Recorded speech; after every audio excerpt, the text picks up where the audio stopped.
Hi, my name is Doris, and I'm a recent PhD grad from UC Berkeley. The work I'm presenting today is a collaboration with Hui Miao and Elkis Polyzotis from Google and my advisor Aditya Parameswaran. What is a machine learning pipeline? This is the picture that comes to mind for most academic researchers. A machine learning pipeline comprises three steps: data preprocessing, model training, and model deployment. Most of the time, researchers focus only on the model training step, and the data used to train the model is static. However, when we ask the same question to industry practitioners, we see a very different picture. Here is a template of a TFX pipeline. TFX, or TensorFlow Extended, is a high-level ML pipeline specification and management system built on top of TensorFlow. We see that it has a much more complex view of an ML pipeline, including validation steps for the data, model, and infrastructure to ensure model health in production. The models developed are deployed to support end applications via the pusher component. Furthermore, production ML pipelines are continuous, which means they're constantly ingesting new data and updating the model to capture the latest data changes. For example, for a content recommendation pipeline, user interactions are constantly being recorded and fed back to the pipeline to retrain the model to capture the latest content consumption trends. While continuous pipelines are common in industry, they are shrouded in mystery to academics as there hasn't been any systematic studies of them. The goal of our paper is to develop a rigorous understanding of production ML pipelines. We hope that our findings can inform the database community of the data management needs in the production ML systems, especially in the continuous deployment use case. In our study, we analyzed the corpus of the execution history of 3,000 production TFX pipelines over 4 months. To the best of our knowledge, this is the first ever study of production ML pipelines at this scale. Although TFX was originally developed at Google, it has gained adoption across the industry, which means a lot of the findings from our study have industry-wide generalizability. Each pipeline in our corpus is represented by its pipeline level metadata and trace. The pipeline level metadata includes pipeline activities, configurations, and resource consumption. The trace is a complex graph of the execution of the pipeline components with dependencies. We conducted two types of analysis. The coarse grain analysis uses the metadata for pipeline level properties, while the fine grain analysis applies segmentation on the trace to capture individual model training runs. Next, we'll first present select findings from the coarse grain analysis, and then go into detail about the fine grain analysis, where we'll formally introduce the trace and the segmentation technique for identifying individual model training runs from the trace. Here we highlight two findings from the coarse grain analysis. This histogram shows the lifespan of pipelines, where death, if you will, is the last day of any recorded activities for the pipeline. The window we looked at was 120 days, so the pipelines in the last bar were alive for the whole period, and possibly longer. The mean lifespan is around a month, and we see a trimodal distribution where we have a lot of short-lived pipelines, many pipelines that live for 2 months, and a bunch more that were alive the whole time. On the right, we see the retraining cadence for pipelines that lived for at least 5 days. The histogram shows the number of retrains per day, and some pipelines refresh the model up to 900 times a day. These tend to be the linear models that train fast. One database research opportunity here is helping humans debug and manage these pipelines by developing tools to efficiently query or summarize pipeline activities. Oftentimes, pipeline activities are automatically triggered based on predetermined events, such as new data ingestion.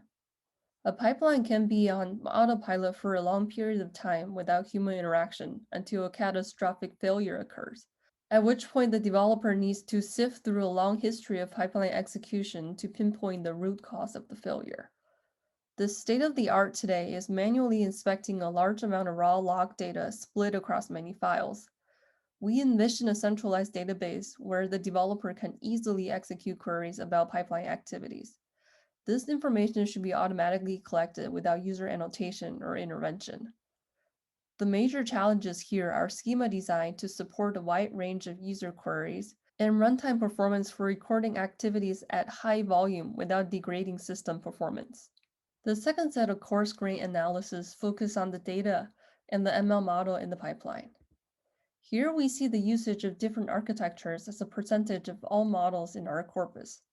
As we can see, 64% of the trainer runs use deep neural nets.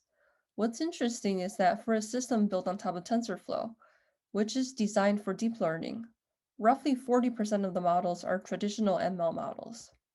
The takeaway for database researchers is that while the focus on a specific class of models, such as linear or deep neural nets, is still relevant in practice, and it can cover a significant fraction of production ML workloads, it would leave on the table a much larger fraction of pipelines outside of the selected class that could also benefit from optimized systems.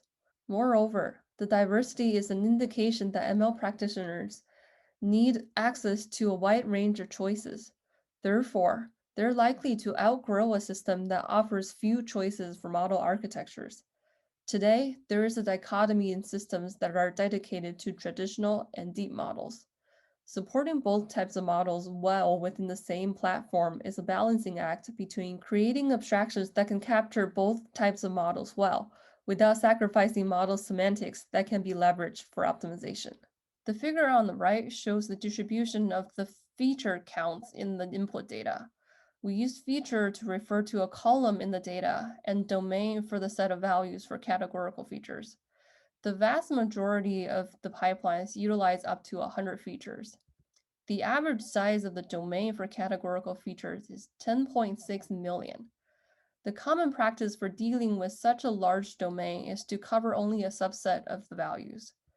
A major research challenge here is handling the trade-off between the model performance and domain coverage.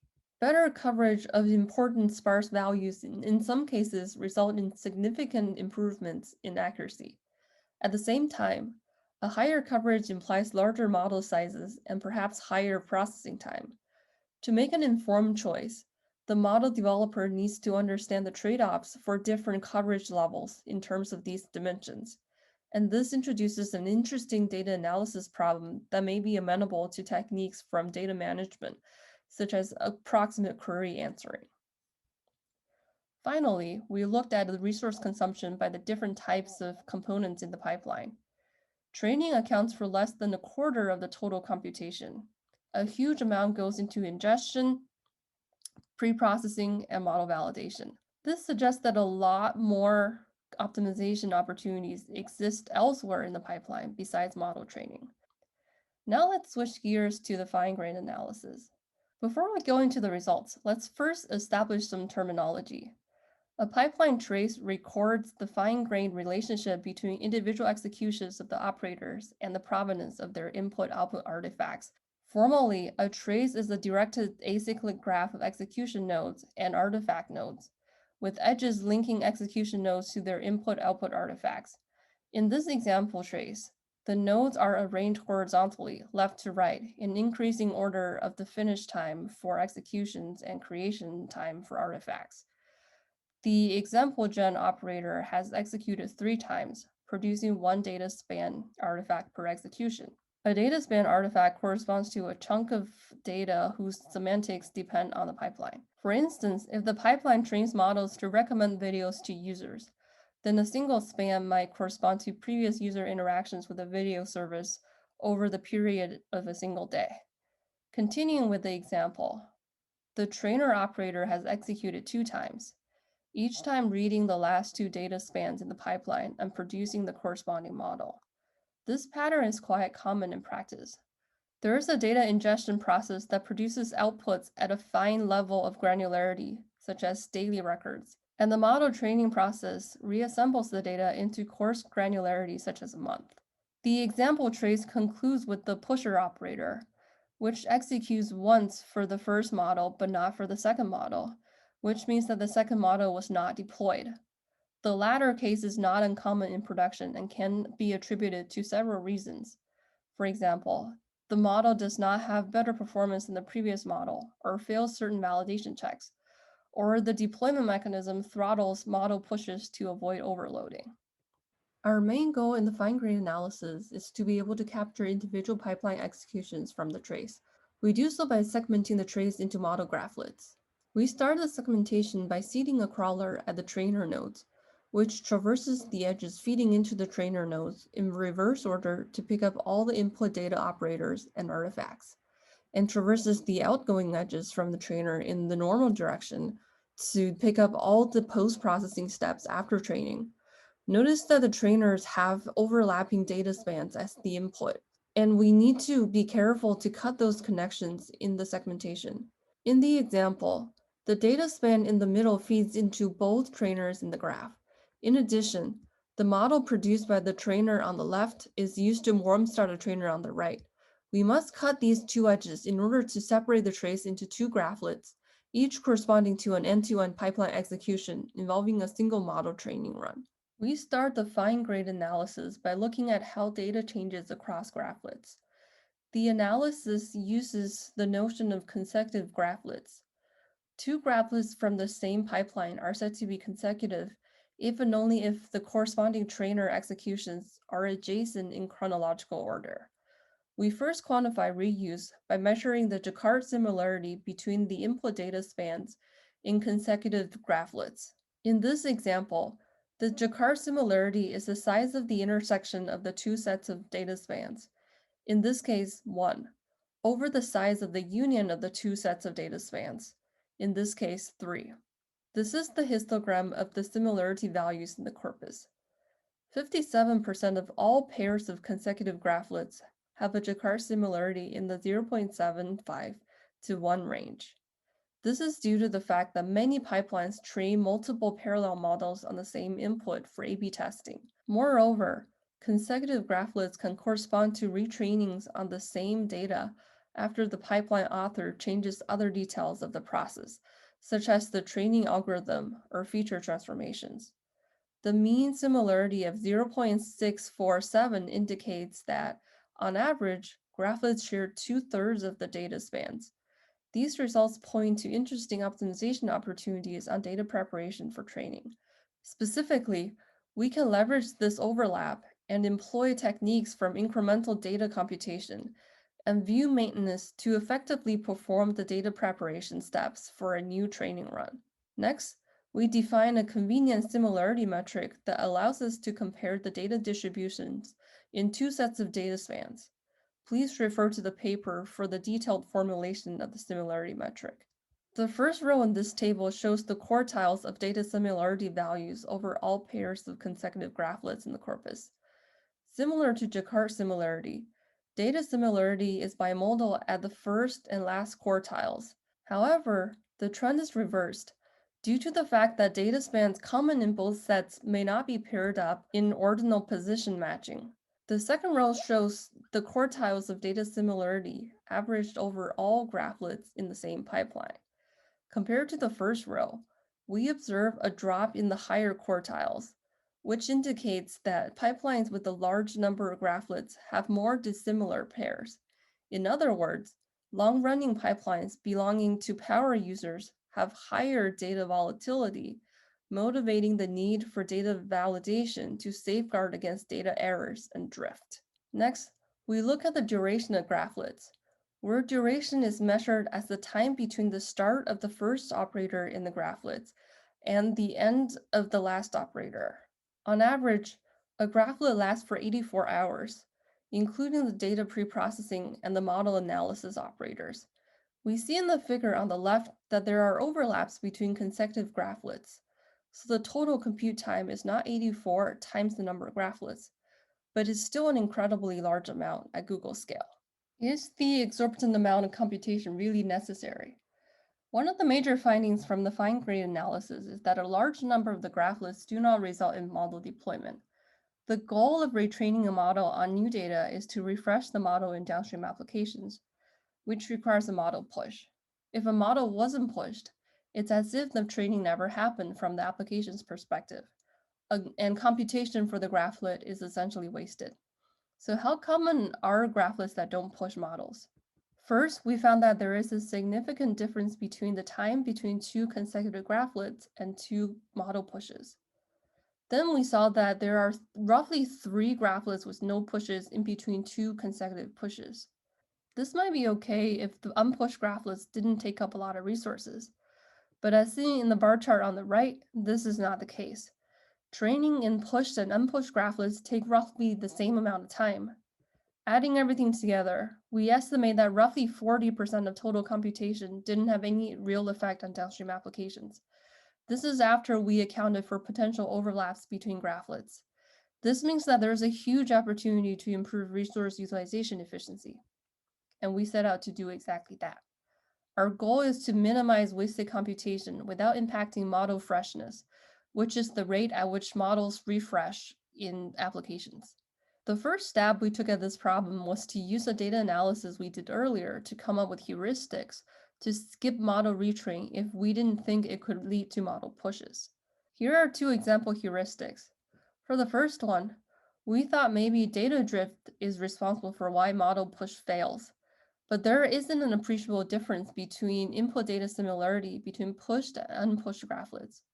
For the second one, we thought maybe code change is the culprit for push failures, but we see here that unpushed graphlets actually have slightly less code change from the previous graphlet. After a few more tries, it became clear that we wouldn't be able to capture subtleties in the data with handcrafted heuristics, so we turned to machine learning. The objective we used to train the model contains two parts. The first part is measuring loss in model freshness when we erroneously skip training that would have led to a model push. And the second part is measuring wasted computation incurred when we run a retrain that doesn't end in a model push. We tried a lot of different models, including deep models, and random forest ended up performing nearly as well as the best deep model, so we went with it for the final results. We compared three variants of the random forest model. RF input has all the information about the input data. RF input plus pre has all of the features in RF input, plus the graphlet shape features for pre-trainer operators. RF input plus pre plus trainer has all of the features in RF input plus pre plus graphlet shape features for trainers. The four variants can be thought of as incrementally revealing more features about the shape of the graphlet as more operators are executed. They represent points in the pipeline execution that the system can intervene and abort execution to minimize wasted computation. Here are the evaluation results. The graph on the left shows model freshness on the y-axis, and we want it to be as high as possible, and normalize wasted computation on the x-axis, and we want it to be as low as possible. Ideally, we would like to be here, where we successfully skip every unpushed graphlet, but none of the push graphlets. We're currently here, where we run the pipeline all the time without considering whether it will impact downstream applications. We see that our model can remove roughly 50% of the wasted computation without compromising model freshness. We can save even more if we can tolerate a little bit of loss on model freshness. The table on the right shows the model accuracy juxtaposed with the cost to obtain the features used in each model variant. We see that the cost grows much faster than the lifted model accuracy when we reveal more of the pipeline. The user has the option to trade accuracy for computation cost based on their use case. To recap, in this talk, we presented the first ever large-scale analysis of production ML pipelines based on a large corpus of pipelines from Google. Of the coarse-grained analysis results, we saw that the lifespan of a pipeline is a month, and the models in a pipeline are updated frequently during its lifespan. 40% of the models are traditional ML models on a platform based on TensorFlow. The number of unique values in a categorical feature is 10.6 million on average, and training only accounts for a quarter of the total computation. We discussed the research opportunities arising from these observations. In addition, we performed fine-grained analysis of the pipeline traces by segmenting them into graphlets. A major finding from the analysis is that most end-to-end pipeline runs have no impact on downstream applications, which inspired a focused study on how to improve resource utilization efficiency. We hope that the database research community will start to pay more attention to continuous ML pipelines, which are common in industry but underserved by research. Two important areas in this line of work are metadata management and resource utilization efficiency given high pipeline complexity. We look forward to seeing follow-on works on these topics at Sigma 2022. Thank you.